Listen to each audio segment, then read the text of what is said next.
Hello friends, आज मैं तिলৰ लाৰু বনাবলৈ লৈছো। ইয়াৰ কাৰণে মই তিলখিনি ভালদৰে ধুই লৈ ৰ'দত শুকুৱাই লৈছো। এতিয়া মই কেৰাহীটো বহাই দিছো আৰু ইয়াতে মই এইখিনি ভাজি আছো। কিছু সময়ৰ কাৰণে মই ভাজি থাকিম, তাৰ পিছত মই গ্ৰাইণ্ডাৰত দি দিম। এইখিনি হ'বলৈ ধৰিছে, এটা শব্দ অলপ শব্দ হ'বলৈ ধৰিছে। মই এতিয়া গেছটো অফ কৰি দিম। এয়া মই ভাজি লোৱা তিলখিনি এনেদৰে গ্ৰাইণ্ডাৰত দি গ্ৰাইণ্ড কৰি লৈছোঁ আৰু মই অলপ গুড় এনেদৰে গৰম কৰি লৈছোঁ। এয়া গৰম কৰি ল'ব লাগে, তেতিয়া লাড়ুকেইটা ধুনীয়া হৈ যায়। এতিয়া মই এইখিনি মিক্স কৰি দিম।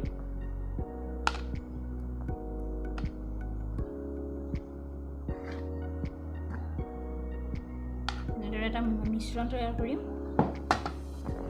এনেদৰে মই লাড়ুকেইটা বনাই আছোঁ। মোৰ তিলৰ লাড়ুকেইটা ৰেডি হৈ গৈছে।